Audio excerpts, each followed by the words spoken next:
So you've been doing your coaching business for a number of years now, 3, 4, 5 or so years. And sometimes there's that feeling where you feel like you're a fraud, where you can serve people in a powerful way, you can help create breakthroughs and change. But when it comes to yourself, there's a blockage or there's a struggle. And I get this because I live it pretty much every day. Because I feel like that sometimes myself, where I don't put into practice a lot of the things which I help my clients with.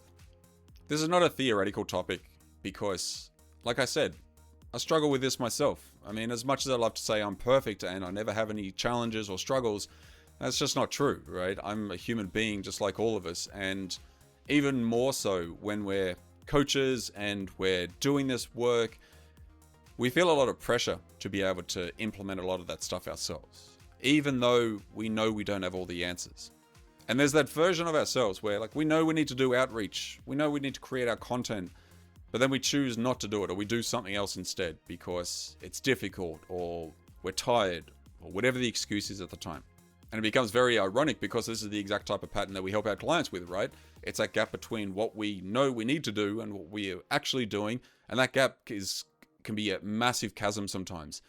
And when we look at it, it can feel like, how am I ever going to get past this? How am I ever going to move beyond it? How am I ever going to cross that gap? This has got nothing to do with competency, by the way. I mean, I may not know you personally, but I know that you've got the skills. I know you've got the ability because you must be a coach and you're already out there serving people. Maybe you're just getting started, but you've already got something inside you which can help someone else. Experienced coaches, we don't feel like frauds because we're bad at coaching. We feel like a fraud sometimes because we're not being congruent with ourselves. We've fallen off track. We're not aligned with what we know we should be doing. For me, I know that underneath it all, when I am distracting myself, when I'm playing small, when I'm staying in my comfort zone, I know it's because there's a fear of becoming whole. There's a fear of success. There's actually a fear of me getting what I want. I mean, I say I want these things, but when it comes down to it, I am actually afraid of getting them. It makes no sense to me sometimes. I get that it comes from early childhood and something like that, but a fear of success. I mean, it's funny when you say it out loud. A fear of success, a fear of you actually being successful, of you becoming whole. What could ever possibly be wrong with that? Why would we ever be scared of getting the thing that we want and being congruent with ourselves along the way? That avoidance isn't laziness. I know myself. I will call myself lazy. I'll say to myself that I'm being lazy when I'm not doing the work that I need to be. But I know it's actually not laziness because I'm not a lazy person. I know it's self-protection. I know I'm protecting myself, and that's just my unconscious mind doing its job. Because one of your prime directives of the unconscious mind is to keep you safe. It just doesn't always serve you with what you want to be doing. So it's not laziness. And the funny thing is, when you're working with a client, you can see this very clearly. You can see when they're not being lazy, when they're protecting themselves, when they're keeping themselves secure. It's just much harder to see in yourself. The main thing that will help you with this is that listening to your intuition, listening to that voice or that feeling inside you when it tells you that something is off, instead of arguing with it, which is what we tend to do, or we tend to squash it down and push it down. The problem is when we do that, when we get this feeling, when we get this intuitive feeling or this thought or this idea or this inner dialogue, we tend to push it down because it's uncomfortable. Like when we have a thought like, oh yeah, reach out to that person. We're like, oh no, I won't because of X, Y, and Z. And we tend to push it down. And the problem is when it comes back up, because when it comes back up, it comes up with a stronger force. And then we push it down, it comes back with a stronger force. Adding more draining to the energy, it starts to impact the things that you're actually doing. But when you start to listen to that, when you start to tune in to those feelings that you have, tune into that inner guidance, you start to really take on what it's trying to tell you. Because when you do, then you can do something about it. It's creating awareness. But then you can start to get help. Because at the end of the day, as much as we'd like to say it, doing it alone is very difficult. Sometimes it can feel impossible. So actually getting help is going to be more beneficial for you, right? It's funny because you think about it, you're like, well, yeah, of course I need help.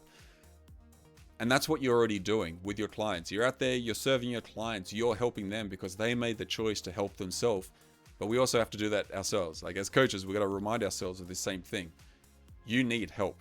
You need to listen to yourself. You need to trust your gut, but you also need to get the help that you need, because you're spending all this time helping others. We can't forget about ourselves. And when you do, and I've made a video about this before, when you do, you actually start moving towards the things that you want rather than away from the things that you don't want. Same type of thing you're doing with your clients. And like I said at the beginning, for me, becoming whole is a scary thing for me. Success is a scary thing for me. There's a fear. And so I'm always moving away from what I don't want rather than moving towards what I do want. Like in recent times, I've made a choice to change my niche and start working with the people that I actually want to work with. And once I did that, I got this sense of relief. It's not a dramatic shift or anything like that. Just like it's not a dramatic shift when you start listening to your own gut, your own intuition, and when that feeling comes up.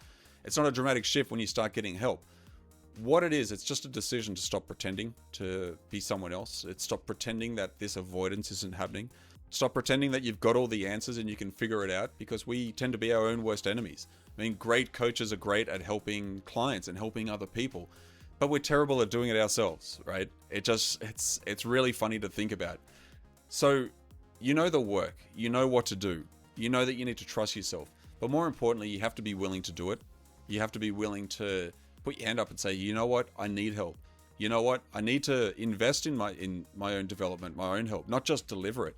I need to be the type of coach who gets help, who looks after myself, so I can then go out and help more people at a way more powerful level, because you can only ever take a client to the depths that you've gone yourself. And the deeper you go for yourself, the more you start to listen to yourself, the better you're going to be able to help your clients do the exact same thing.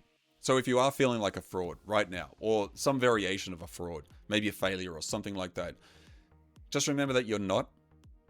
You're just incongruent at the moment. You're just out of alignment at the moment, which is perfectly fine. Because when you are incongruent, when you fall out of alignment, you can always get back aligned with what you want. You can always become congruent. But you need to understand where it's coming from first. You need to just understand what's happened, what shifted, and how to shift back. Because being a fraud versus being incongruent, they're two totally different problems with two totally different solutions. When you're a fraud, like a real fraud, that's when you're deceiving people and you're not doing it because you're serving people. When you're incongruent, that's simply that your actions aren't matching what you believe, and that is flexible. And so the first move for you is just do the thing that you've been avoiding. Not everything and not all at once. Just do the thing that you're currently avoiding. Let's match your current behavior to what you actually believe. And just remember that the fraud feeling, or whatever the variation of that feeling is for you, that feeling doesn't go away first. The action comes first. Then the feeling afterwards follows. So if this video has landed for you and you're feeling like, you know what, that kind of feels like where I am right now, and you're getting kind of tired of it, then I've got a 2 free-hour coaching session for you. There's no pitch, there's no sales pressure, anything like that. But this is the place to look at it properly. This is a place where you get the help that you need right now. It's simply a conversation, but I do deep conversations. And if there's a way that I can serve you now, then ideally this is it.